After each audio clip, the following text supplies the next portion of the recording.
tão cansado que ele já não está raciocinando mais. Então, esses raciocineiros pensaram assim: 200 denários de pão não vai ser suficiente para alimentar essa multidão. E nem que fosse, nós não temos esse dinheiro. Então, nosso Senhor nos colocou em um grande apuro. Dai-lhes vós mesmos de comer. Vamos seguir. Disseram: iremos comprar 200 denários de pão para lhes dar de comer? E ele lhes disse. E ele lhes disse: quantos pães tendes?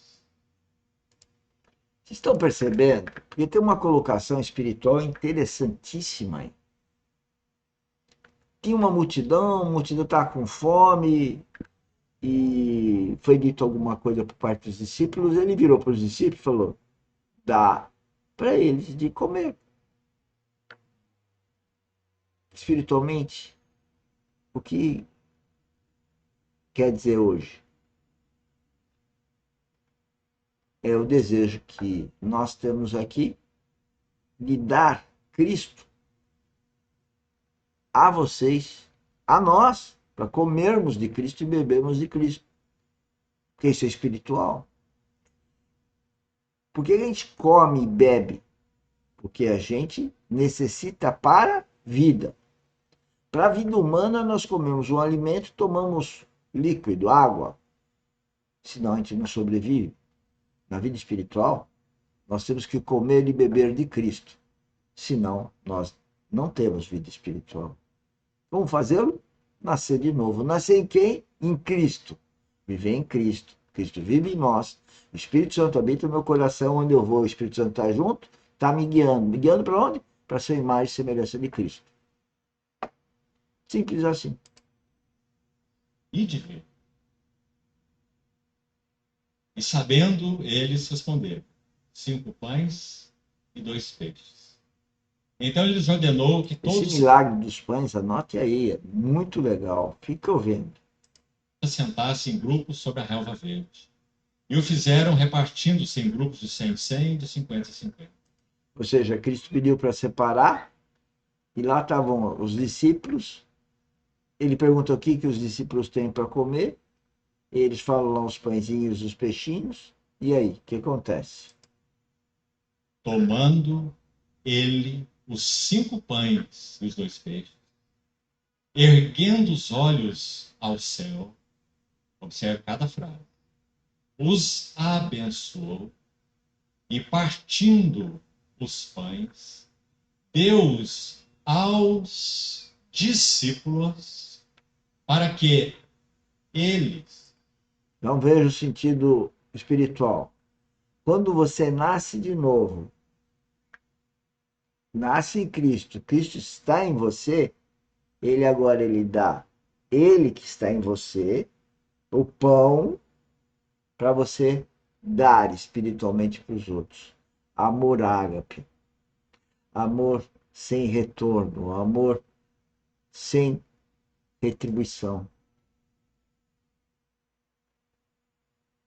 É só eu tendo Cristo em mim que eu posso amar alguém e, portanto, dar o pão que é Cristo ao outro, para que o outro também faça conexão com ele. E caso tenha conexão, que bom. Então teremos um relacionamento espiritual entre dois filhos de Deus. Filhas, filho e filha. Um casamento só dá glória a Deus se ela e ele estiverem nascidos de novo. Senão não dá. Um pode dar, mas o outro não está dando. O casamento não está dando glória. Qualquer relacionamento. Pai e filho, sócios, amigos,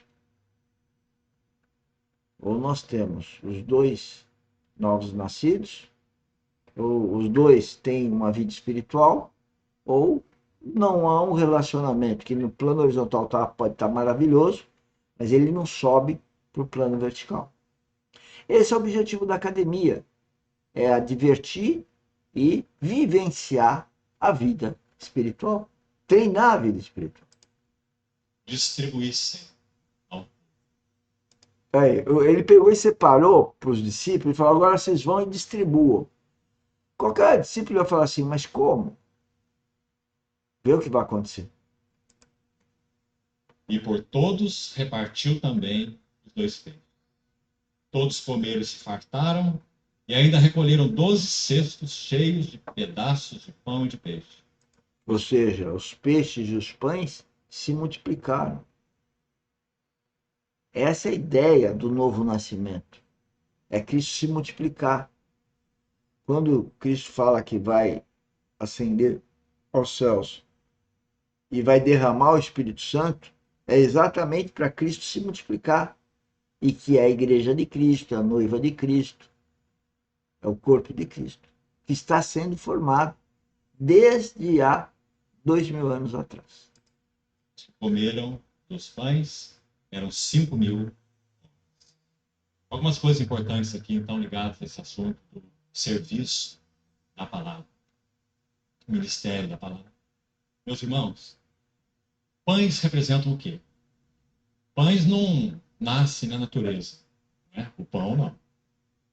Pão representa, espiritualmente falando, aquilo que aprendemos de Cristo mediante exercício espiritual.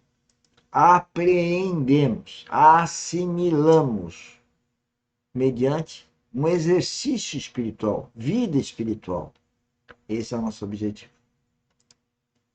Bom, para que se tenha um pão, tem-se que semear, regar, esperar, colher, debulhar, moer e assar. Cada coisa dessa tem uma explicação espiritual e que está nessa história de multiplicação dos pães. Se você não pega um preletor como esse, desse nível, para explicar a gente isso, nós vamos demorar muito tempo para ter a revelação ou não. Mas à medida que a gente procura ver esses vídeos, esse é o objetivo da academia, de apresentar esses preletores e falar: vamos nascer de novo, vamos viver, vamos ter as nossas revelações, porque a revelação que Deus tem para mim, o propósito que Deus tem para mim, não é para você, cada um de nós ele tem um propósito. Não adianta você se comparar comigo ou vice-versa. Adianta um amar o outro e receber as revelações do Espírito Santo para agir a favor do outro. Não há outra maneira de termos pão. Então, pão representa aquilo que aprendemos de Cristo mediante exercício espiritual. E hoje à tarde, no grupo de comunhão que tivemos com alguns jovens, e outros não tão jovens assim, nós falamos sobre isso, né? Exercício espiritual. Então vamos guardar. Pão não tem na natureza. Pão é fruto de trabalho. Aquilo que aprendemos de Cristo. Pão é fruto do trabalho. Trabalho é fruto de relacionamento com a Trindade. A hora que eu relaciono com a Trindade, eu forjo Cristo em mim. Você forja Cristo em você. Melhor, Cristo forja-se em você, em mim ou em outro dos seus irmãos. Nós nos desenvolvemos espiritualmente e podemos, através dele em nós, atingirmos a outros. Isto por exercício espiritual. Você já ouviu a resposta de Spurgeon para um jovem que o ouviu pregar pela primeira vez e ficou, obviamente, muito impactado com o que ele viu? Ele aguardou o momento de falar com Spurgeon e disse assim: Senhor Spurgeon, me diga, qual é o segredo do poder espiritual? Certamente Spurgeon poderia dar a ele muitas coisas. Si mesmo sabe, né? Consagração. Mas o que Spurgeon respondeu, discernindo do Senhor para esse jovem? Ele respondeu assim: suor, suor, suor.